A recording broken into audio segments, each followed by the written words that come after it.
Hi friends, जैसे कि मैंने पिछले वीडियो में आप लोगों को बताया था कि formation of PDE through eliminating the arbitrary constant, यानी कि किसी भी किसी भी इक्वेशन में अगर आर्बिट्ररी कांस्टेंट रहेगा तो उसको कैसे पीडीई बनाएंगे। मैंने पहला क्वेश्चन तो आप लोगों को बता दिया था। अब मैं सेकंड क्वेश्चन बताने जा रही हूँ। जैसे कि दिया हुआ है question z equal to a x square plus b y square plus a b. इसमें इंडिपेंडेंट वेरिएबल्स कितने हैं, x और y, यानी कि इसको दो बार पार्शियली डिफरेंशिएट करेंगे इंडिपेंडेंट वेरिएबल्स के रिस्पेक्ट में। तो यहाँ लिखना है सॉल्यूशन में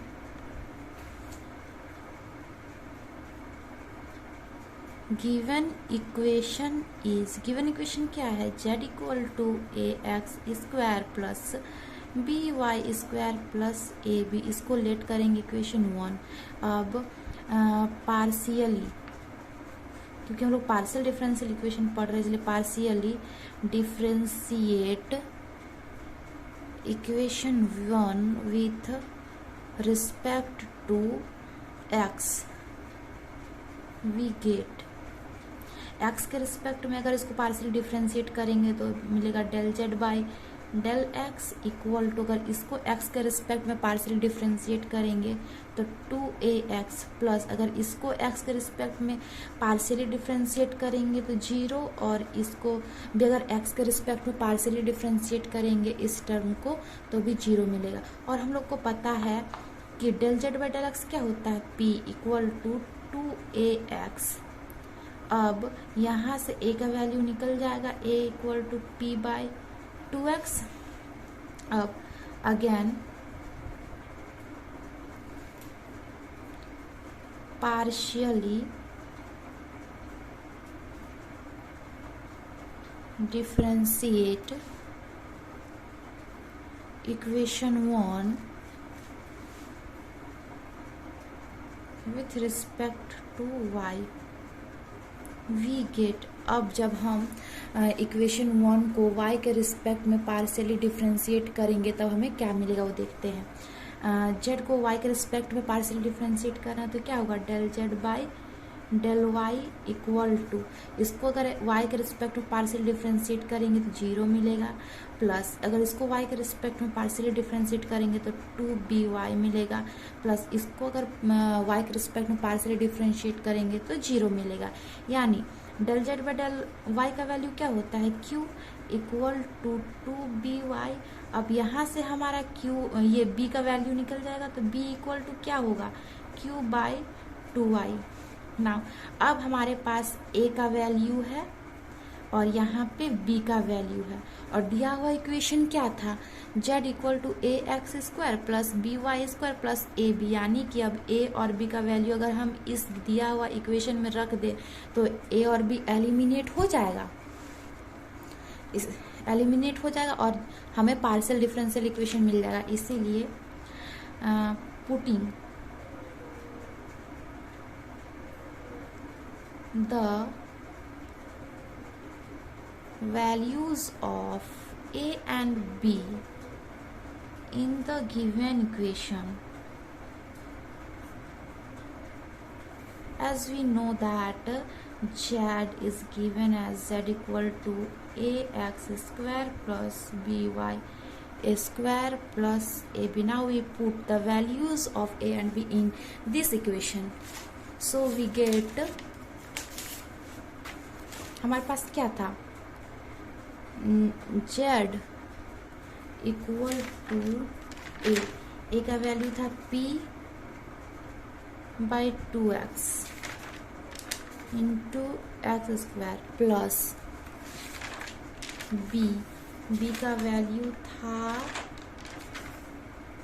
q by 2y into y square plus a into b।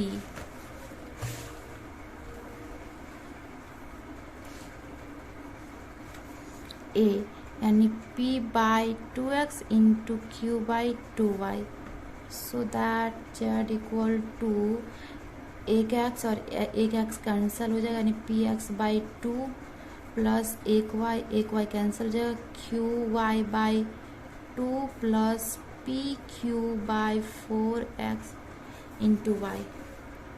ये हो जाएगा this is the required PD.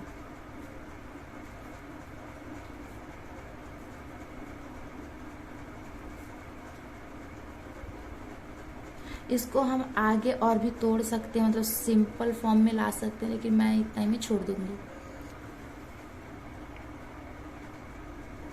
अब मैं नेक्स्ट क्वेश्चन लेती हूँ, z equal to a into E to the power B x into sine B y. अब यहाँ पे गिवन इक्वेशन क्या है, z equal to a into b x into sine B y. अब इसको इक्वेशन 1 मान लेंगे। अब partially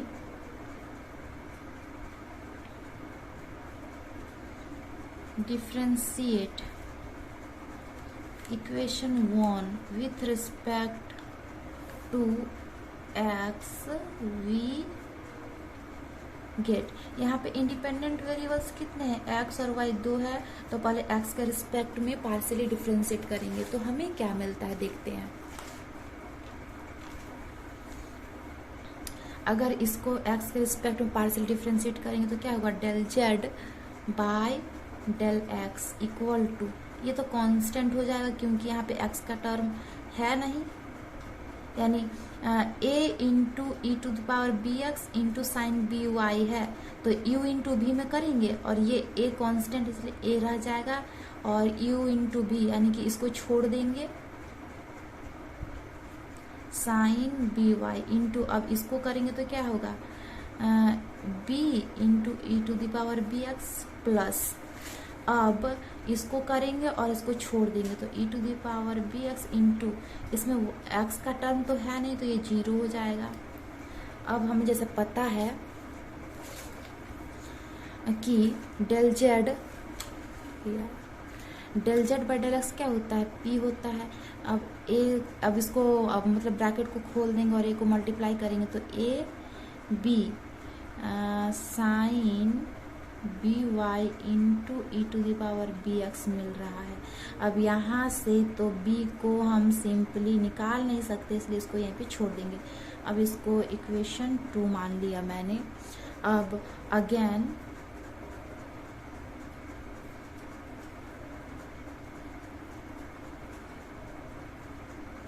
partially differentiate equation 1 with respect to y we get, जब y के जो दिया हुआ इक्वेशन है उसको जब y के रिस्पेक्ट में पार्शियली डिफरेंशिएट करेंगे तो हमें क्या मिलता है देखते हैं।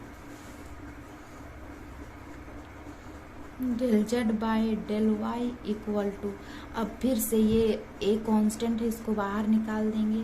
अब जो ये अंदर वाला था ये इसको u इंटू भी में करेंगे तो इसको छोड़ देते हैं, u को छोड़ा मैंने और इसको डिफ्रेंशिएट करेंगे तो b कॉस बी वाई होगा प्लस साइन बी वाई आएगा into e into b e to the power b into x का 0 हो जाएगा।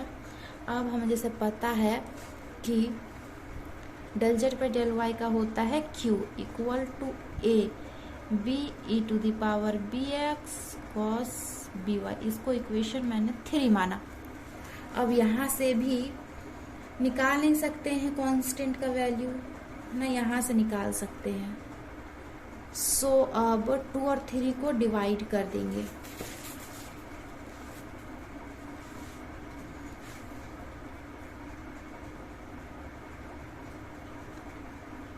Dividing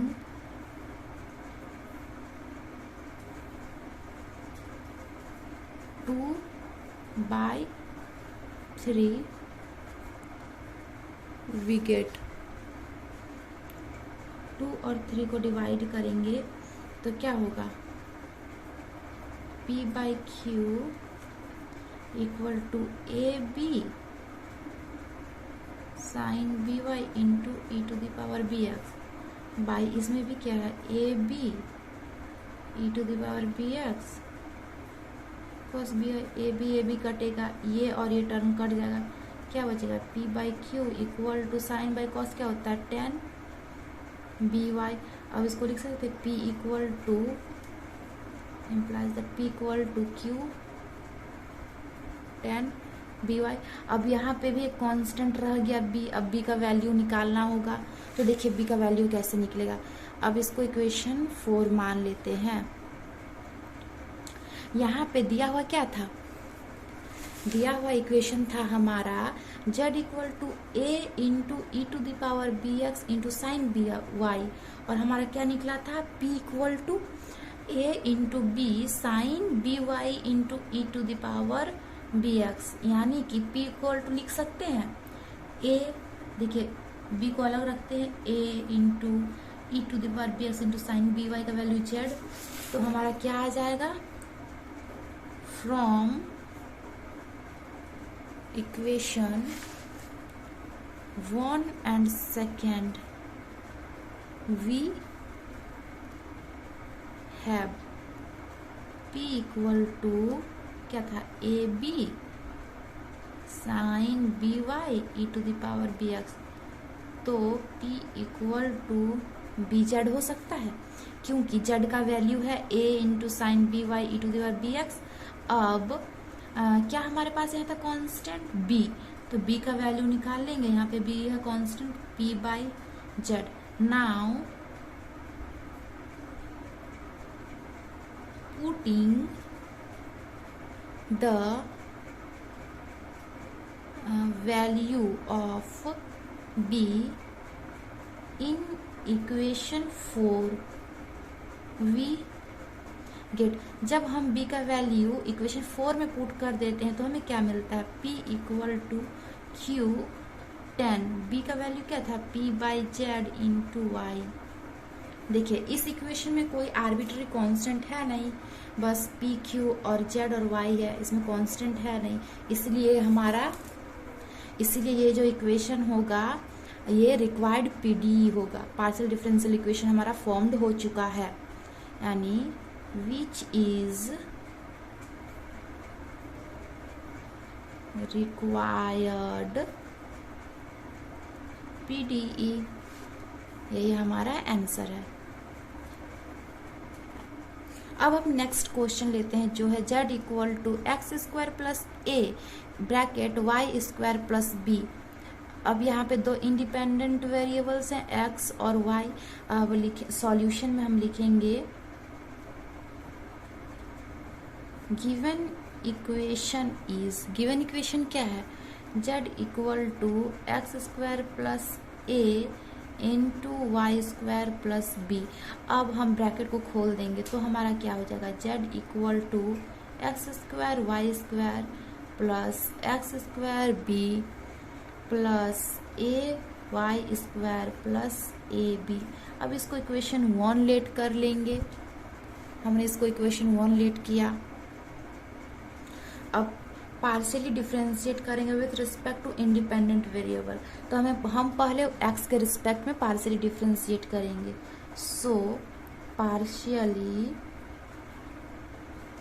differentiate equation 1 with respect to x, we get x के रिस्पेक्ट में जब पार्शियल डिफरेंशिएट करेंगे तो del z by del X होगा इक्वल टू, जब इसको x के रिस्पेक्ट में पार्शियल डिफरेंशिएट करेंगे तो y स्क्वायर तो 10 का 10 रह जाएगा इंटू 2x होगा प्लस 2xb होगा, और ये जो टर्म है ये 0 हो जाएगा, प्लस ये टर्म भी 0 हो जाएगा क्योंकि इसमें कांस्टेंट सिर्फ है, उसमें x का टर्म कोई है ही नहीं, तो दोनों 0 हो जाएंगे। अब हमें जैसे पता है कि del z by del x क्या होता है, p होता है equal to 2xy square plus 2xb। अब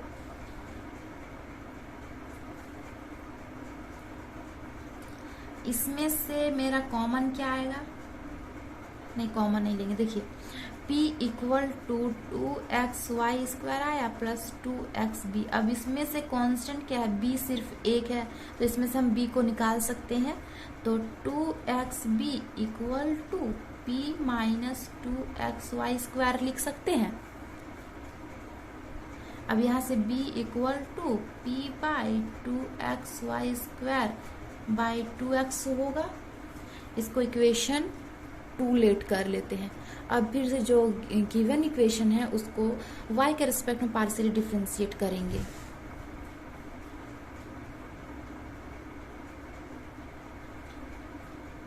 again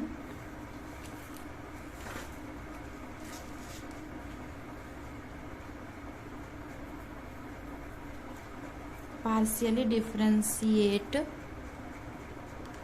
equation 1 with respect to y we get। जब गिवन इक्वेशन को y के रिस्पेक्ट में पार्शियल डिफरेंशिएट करेंगे तो क्या मिलेगा, del z by del y equal to 2y(x² plus 0 plus 2ya plus 0। अब जैसे हमें पता है इसका होता है q, del z by del y equal to q होता है 2y(x² प्लस 2ya। यहाँ भी आर्बिट्री कांस्टेंट एक है जो है a। अब यहाँ से a हम आसानी से निकाल सकते हैं, इसीलिए 2ya equal to q minus 2y(x² लिख सकते हैं। अब a equal to q minus 2y(x² by 2y। इसको इक्वेशन 3 लेट करेंगे। इक्वेशन 3 इसको लेट किया। अब a और b, a का वैल्यू ये है और b का वैल्यू क्या है हमारा, b का वैल्यू ये है। और दिया हुआ इक्वेशन क्या था, z equal to x² y into y² plus x² b plus ay² plus ab। अब a और b का वैल्यू अगर इस इक्वेशन में रख देते हैं तो a और b एलिमिनेट हो जाएगा, जो कि आर्बिट्ररी कांस्टेंट है, और हमारा पार्शियल डिफरेंशियल इक्वेशन फॉर्म हो जाएगा। तो नाउ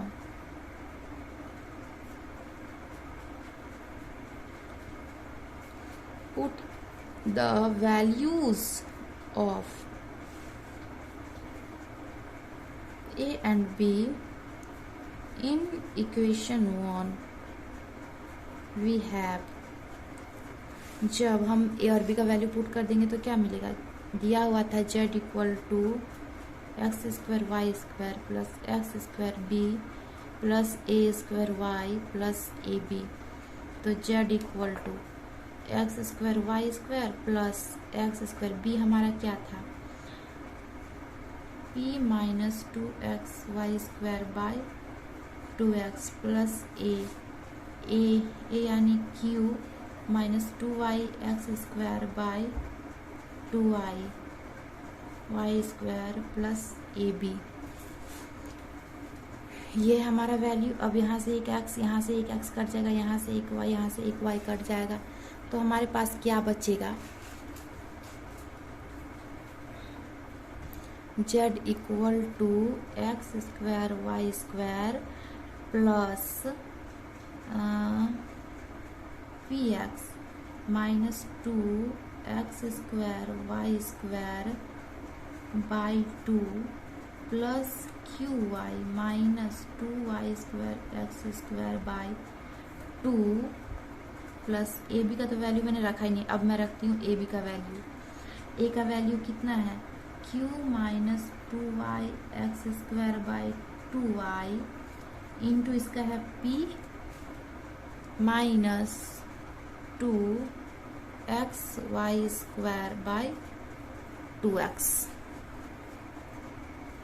सॉरी, अगर इसमें हम रखते हैं इस इक्वेशन में, जो हम इक्वेशन 1 निकाले थे, अगर उसमें वैल्यू रखते तो बहुत लेंदी हो जाएगा। इसको सॉर्ट करने के लिए जो हमारा इक्वेशन दिया हुआ है z equal to x² plus a into y² plus b, अगर इसी में a और b का वैल्यू रख देते हैं तो हमारा सॉर्ट जल्दी से आंसर बन जाएगा, ज़्यादा लेंदी नहीं होगा। जैसे कि z equal to x² plus a into y² plus b, x² और a का वैल्यू क्या था हमारा q minus 2x² y by 2y, और y² प्लस b का वैल्यू था p minus 2xy² by 2x। अब इसको एलसीएम लेंगे तो क्या होगा, 2x² y plus q minus 2x² y by 2y अब यहाँ भी अगर एलसीएम लेते हैं तो ये होगा प्लस पी होगा माइनस 2xy² बाई 2x होगा। यहाँ पे ये कट जाए क्योंकि 2xy² है यहाँ, और यहाँ माइनस 2xy² है। यहाँ पे प्लस 2x² है, यहाँ माइनस 2x² दोनों कैंसिल हो जाएगा। तो z इक्वल टू क्या बचेगा, यहाँ q बचा, यहाँ p बचा, और यहाँ ब्रैकेट के अंदर यानी p into Q by 4xy। यानी कि अगर हम इसको इधर z की तरफ ले जाएं तो p into q equal to 4zxy। यही हमारा रिक्वायर्ड PDE है। ये हमारा सॉल्व हो गया। अब नेक्स्ट क्वेश्चन लेते हैं। क्वेश्चन क्या है देखिए, फॉर्म ए PDE बाय एलिमिनेटिंग, क्या एलिमिनेट करना है, h, k फ्रॉम, यानी कि इसमें h और k है आर्बिट्ररी कांस्टेंट, और गिवन इक्वेशन क्या है, x माइनस एच का square plus y minus k का whole square plus z square equal to a square. ये हमारा दिया हुआ इक्वेशन है। अब हमें सॉल्यूशन में क्या लिखना है, गिवन इक्वेशन क्या है हमारा, x माइनस एच का whole square plus y minus k to the power 2 यानी उसका whole square plus z square equal to a square. इसको इक्वेशन 1 मानेंगे। अब यहाँ पे इंडिपेंडेंट यानी आर्बिट्ररी कांस्टेंट है x और h और k, और इंडिपेंडेंट वेरिएबल्स है x और y, और डिपेंडेंट वेरिएबल है a। अब पार्शियली डिफरेंशिएट करेंगे x के रिस्पेक्ट में, partially differentiate equation 1 with respect to x, we get, अगर हम x के रिस्पेक्ट में पार्शियल डिफरेंशिएट करेंगे तो क्या होगा, 2x माइनस एच, अब x का होगा 1 और h का होगा 0, प्लस ये टर्म तो पूरा 0 हो जाए क्योंकि यहाँ पे x कंटेन है ही नहीं, तो इसमें x है नहीं, और z का होगा 2z इंटू del z by del x, और इक्वल टू 0। यहाँ पे z इसलिए 0 नहीं हुआ क्योंकि z डिपेंडेंट वेरिएबल था, और जो इंडिपेंडेंट वेरिएबल्स थे x और y उस पर डिपेंड करता था, इसलिए पार्शियली डिफरेंशिएट हुआ, ये 0 नहीं हुआ। अब 2x minus H plus 2z और del z by del x का क्या होता है, p इक्वल टू 0। अब 2x minus h equal to minus 2zp, अब x माइनस h को रहने दिया, और ये 2 कैंसिल हो गया, माइनस zp हुआ, माइनस zp हुआ। अब अगेन इक्वेशन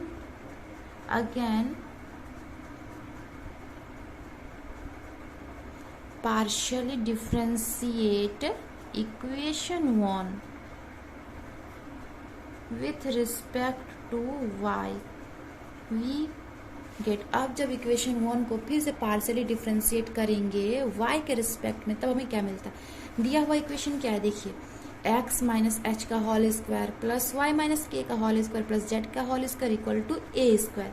अब जब इसको y के रिस्पेक्ट में पार्शियली डिफरेंशिएट करेंगे तो हमें क्या मिलेगा, ये वाला टर्म टोटल 0 हो जाए क्योंकि यहाँ पे y तो है नहीं, तो क्या होगा 0 प्लस ये टर्म पार्शियल डिफरेंशिएट होगा y के रिस्पेक्ट में क्योंकि यहाँ पे y है, तो इसका होगा 2y माइनस के, और चेन रूल से जब इसको फिर से करेंगे तो y माइनस के यानी y का 1 हो जाएगा और इसका 0 हो जाएगा, प्लस z का पार्शियल डिफरेंशिएशन होगा क्योंकि ये डिपेंडेंट वेरिएबल है और y पर डिपेंड कर रहा है, तो क्या होगा 2z और del z by del y equal to 0 हो जाएगा, क्योंकि ये कांस्टेंट है।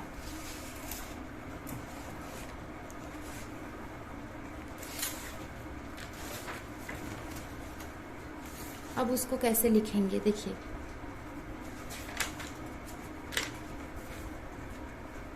टू वाई माइनस के होगा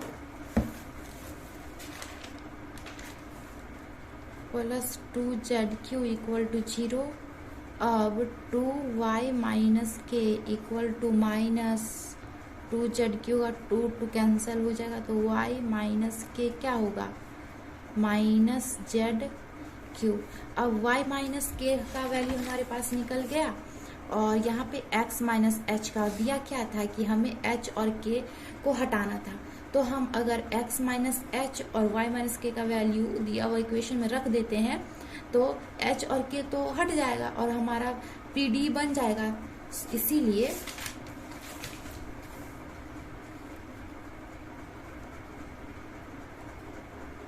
putting the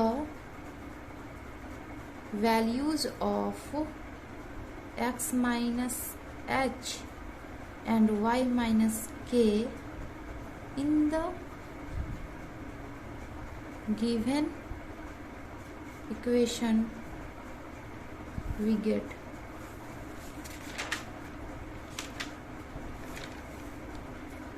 माइनस ZP का होल स्क्वायर प्लस फिर माइनस ZQ का whole square plus z² equal to a²। तो हमारा क्या अब बन रहा है z² p² plus z² q² plus z² equal to a²।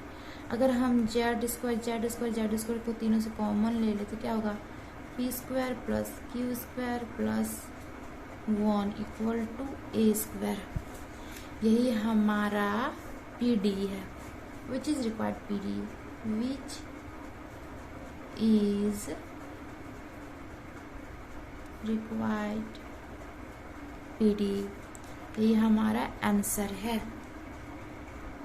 So friends, मुझे लगता है कि जितना मैंने आप लोगों को समझाया है कि पार्शियल डिफरेंशियल इक्वेशन को कैसे मतलब कि उसको फॉर्म करते हैं एलिमिनेट करके आर्बिट्ररी कांस्टेंट को, वो समझ में आ गया होगा आपको। मैं नेक्स्ट क्लास में आप लोगों के ला रही हूँ कि जब फंक्शन दिया रहेगा उसको एलिमिनेट करके पार्शियल डिफरेंशियल इक्वेशन कैसे बनाना है।